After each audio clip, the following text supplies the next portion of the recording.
Martinez, allez-y.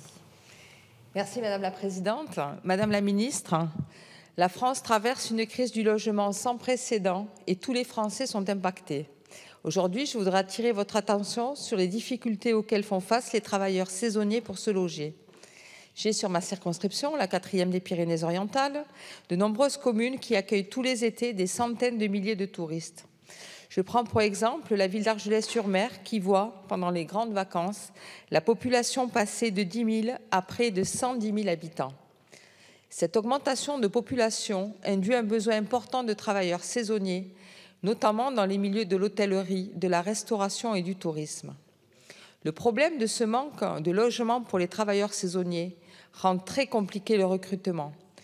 En effet, ce sont plus de 5 000 postes qui sont encore à pourvoir dans les Pyrénées-Orientales pour cette saison. Certains restaurants et hôtels se voient même dans l'obligation de supprimer des services faute de personnel.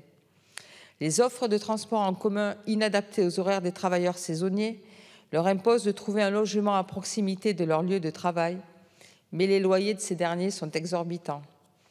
En moyenne, un logement de type F1 Studio se loue à l'année entre 450 et 600 € par mois. Mais en saison estivale, ce montant est celui pour une semaine.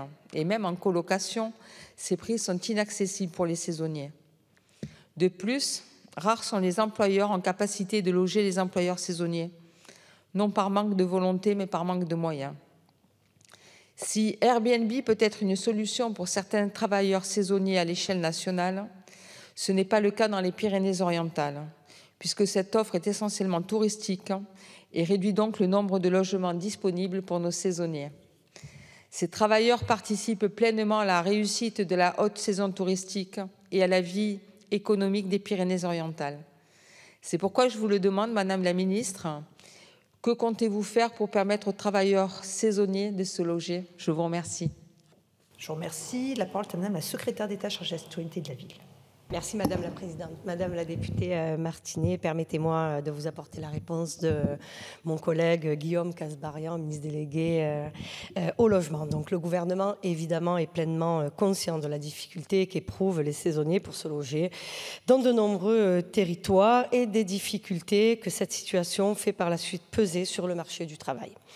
Pour répondre à cette situation, le ministère du Travail, la ministre déléguée chargée des PME, du commerce et de l'artisanat et du tourisme ont présenté le 31 mai 2023 une feuille de route 2023-2025 pour améliorer l'emploi des travailleurs saisonniers dans le tourisme.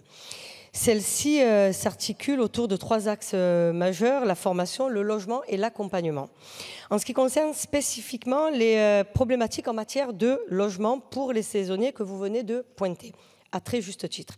Le gouvernement a identifié plusieurs axes de développement pour augmenter l'offre de logements abordables pour les saisonniers.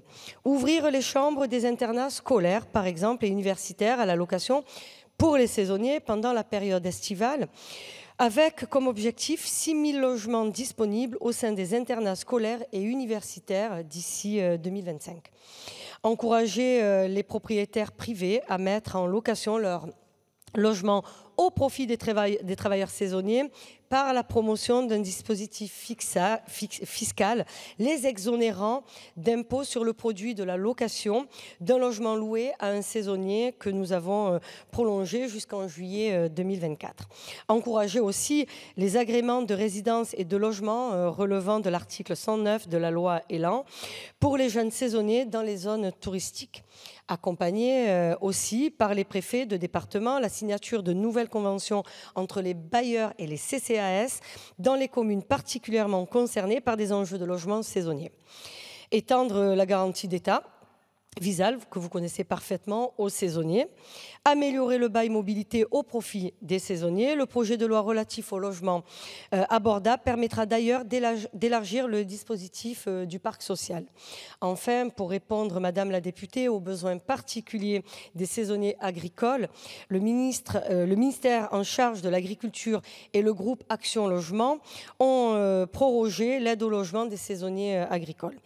Accordée depuis le 1er avril 2020, cette aide financière à l'hébergement temporaire s'adresse à l'ensemble des salariés des entreprises du secteur agricole exerçant une activité saisonnière et quelle que soit leur ancienneté. La durée et la nature, et où la nature de leur contrat de travail. J'espère, Madame la députée, vous avoir apporté une réponse la plus complète possible. Je vous remercie, Madame Martinez. Merci Madame la Ministre pour toutes ces réponses. C'est vrai que les Pyrénées-Orientales, c'est un département magnifique, très très beau, mais c'est le plus pauvre. Vous connaissez, je pense. Et nous avons besoin du tourisme pour vivre et nous avons besoin de logements pour nos saisonniers, pour l'attractivité du département. Je vous remercie.